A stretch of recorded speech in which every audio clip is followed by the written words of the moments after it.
सरस्वती भूख से परेशान हो गई थी। सुबह से मालती ने उसको खाने के लिए कुछ भी नहीं दिया, क्योंकि सुबह नाश्ते में उसने आलू के पराठे बनाए थे और अब वह भी खत्म हो गए थे। इसलिए सरस्वती दोपहर के खाने की राह देख रही थी।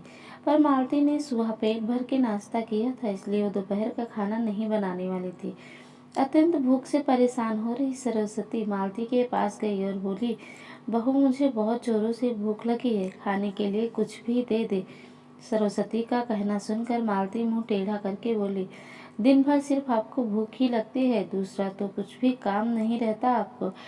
उस टेबल पर चने रखे हैं, वही खाकर पानी पी के सो जाओ। आज दोपहर को मैं मेरी फ्रेंड के साथ बाहर जाने वाली हूँ, इसलिए खाना तो रात में को ही बनाऊंगी। यह सुनकर सरस्वती का मन उदास हो गया। फिर सरस्वती धीरे से बोली, तू कहे तो मैं खुद के लिए कुछ बना लूं। मालती गुस्से से बोली, एक व्यक्ति के लिए खाना बनाओगी क्या? सोचकर मालती किचन में गई और उसने फ्रिज में रखे हुए बासी चावल निकाले। अचार के साथ वह चावल एक थाली में परोसकर सरस्वती के आगे सर रख कर बोली कि खा लो। ऐसा कहकर पर्स लेकर मालती घर के बाहर चली गई। चावल फ्रिज में रखे थे, तभी भी वह खराब हो गए थे, उनसे गंदी बदबू आ रही थी। सरस्वती ने गुस्से से वह चावल डस्टबिन में डाल दिए। उसके बाद उसने दाल चावल निकालकर अपने लिए गरम गरम खिचड़ी पकाई और पुदीने की चटनी के साथ खाई और सब बर्तन घिस कर किचन साफ किया और चुपके से अपने रूम में जाकर सो गई। मालती ने भले ही खाना पकाने से मना कर दिया था, पर यह घर उसका भी था और वह खुद का खाना खुद बना सकती थी। दूसरे दिन सुबह सरस्वती अपने रूम में बैठी थी, उतने में उसका बेटा रमेश उधर आया और बोला, माँ, आजकल महंगाई बहुत बढ़ गई है, मुझे घर खर्च चलाना भी बहुत कठिन हो रहा है। ऊपर से पापा की तेरहवीं पर भी बहुत खर्च हुआ। मैं सोच रहा था कि एक रूम किराए पर दे दिया जाए, घर का किराया आने पर घर का खर्च में थोड़ी मदद होगी। सरस्वती बोली, बेटा, तुझे जो ठीक लगेगा तू वही कर। उसके बाद रमेश गला साफ करते हुए बोला, माँ, तेरा रूम खाली कर दे और नीचे के रूम में शिफ्ट हो जा। उस छोटे रूम में टॉयलेट और बाथरूम नहीं है, तो उसे कोई किराए पर नहीं लेगा। सरस्वती चौंक गई और बोली, वह रूम छोटा है और वो तो स्टोर रूम है, मैं उधर रहूंगी तो टॉयलेट बाथरूम कैसे जाऊंगे?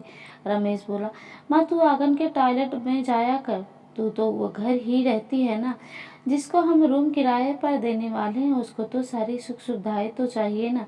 वैसे भी यह रूम भी बहुत बड़ा है, पापा के जाने के बाद तुझे इतने बड़े रूम की क्या जरूरत है? सरस्वती कुछ क्षण शांत रही और सोचने के बाद बोली, टेरेस पर जो रूम है वह भी हम किराए पर दे सकते हैं, उस रूम में सब सुख सुविधा है। उस पर रमेश बोला, नहीं माँ, वह रूम हम किराए पर नहीं दे सकते, वह अपने मेहमानों के लिए रखा है।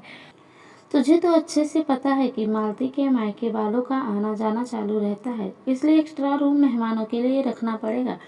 सरस्वती सब समझ गई थी कि बेटे ने तो उसका ही रूम किराए पर देने का निर्णय लिया है, क्योंकि वह बुढ़ापे में बेटे और बहू पर आश्रित थी। इसलिए रमेश ने जो कहा उस पर सरस्वती ने ज़्यादा विरोध नहीं किया।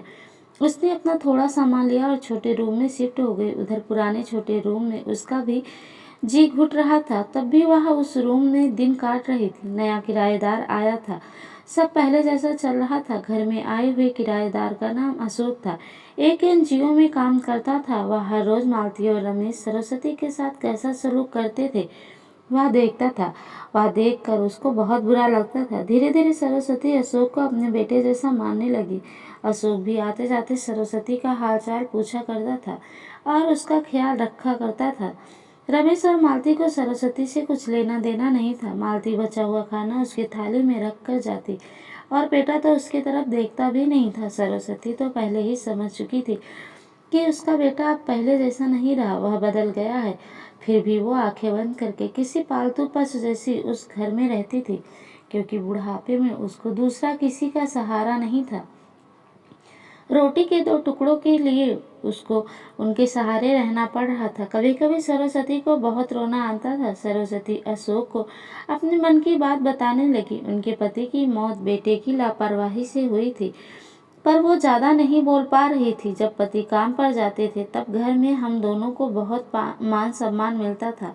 जब वह काम करने में असमर्थ हो गए तब रमेश को उन्होंने घर खर्च में मदद किया कर ऐसा कहा। यह बातें रमेश के मन को बहुत लगी। जब तक पति घर चला रहे थे। रमेश अपने सब पैसे बचा लेता था, पर अब शर्म से और मजबूरी में उसको घर खर्च चलाना पड़ रहा था। धीरे धीरे माँ बाप का खर्च उसको बोझ लग रहा था, लेकिन वह स्पष्ट रूप से कुछ भी नहीं कह सकता था। इस बीच पति का स्वास्थ्य बहुत बिगड़ गया और वह चल बसे। डॉक्टर के पास जाने से पता चला कि उनको निमोनिया हुआ था। डॉक्टर थोड़ी महंगी दवाइयाँ लिख कर देते थे, तो रमेश पैसे बचाने चाहिए, इसलिए रमेश आधी दवाइयाँ लेकर आता था। शुरू में पति का स्वास्थ्य सुधर गया था, तब रमेश ने उनकी गोलियाँ औषधियाँ बंद कर दी थी। पति भी इन चीज़ों पर ज़्यादा ध्यान नहीं देते थे, लेकिन एक रात में उन्हें सांस लेने में बहुत परेशानी हुई। सरस्वती बहुत घबरा गई और वह भाग के गई और रमेश के कमरे का दरवाज़ा ठोकने लगी और कहने लगी कि पापा का स्वास्थ्य बहुत बिगड़ गया, चल हम उन्हें डॉक्टर के पास लेकर चलते हैं। पर रमेश बोला, माँ मुझे अब सोने दे, मुझे बहुत नींद आ रही है, हम सुबह पापा को डॉक्टर के पास लेकर जाएंगे। ऐसा कहकर उन्होंने दरवाज़ा बंद कर दिया था।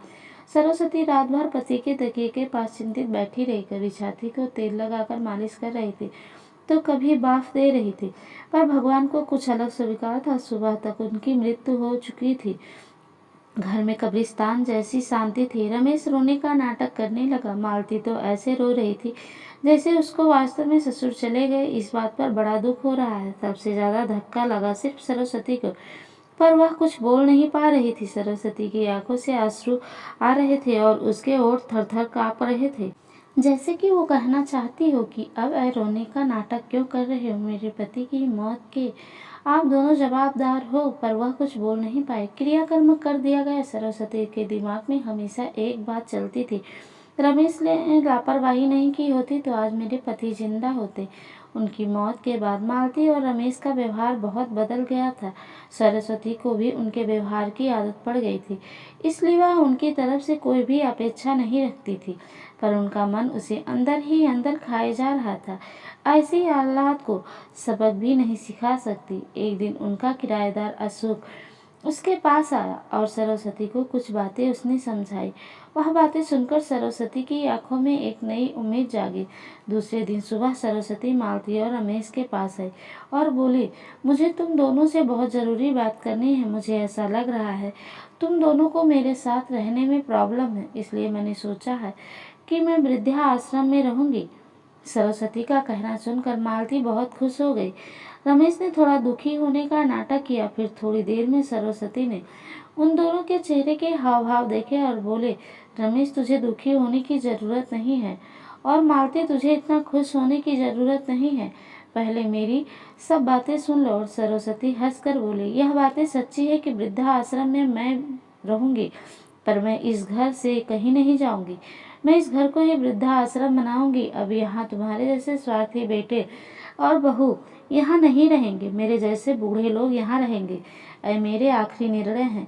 यह सुनकर रमेश और मालती दोनों ही चौंक गए। रमेश और मालती एक दूसरे की तरफ देखने लगे। उन दोनों ने सोचा था कि सरस्वती घर छोड़कर चली जाएगी तो वह दोनों खुशी से रहेंगे। उनको लगा था कि अब उनका सरस्वती की जवाबदारी लेनी नहीं पड़ेगी, उसका ख्याल नहीं रखना पड़ेगा।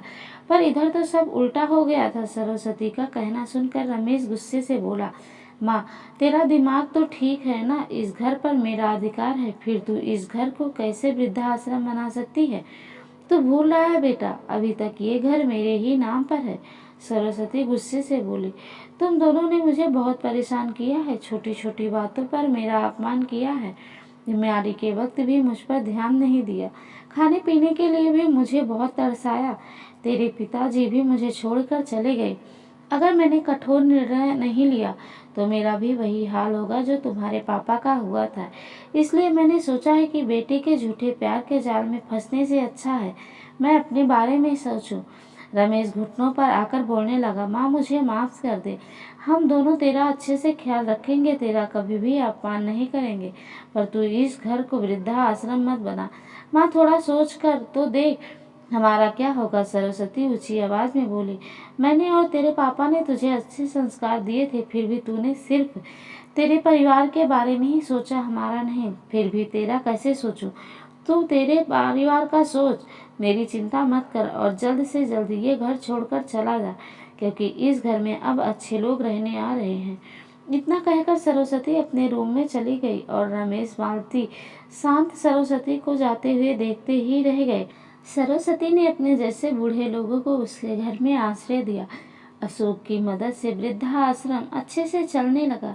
कहानी अच्छी लगी हो तो लाइक शेयर सब्सक्राइब करना ना भूलें।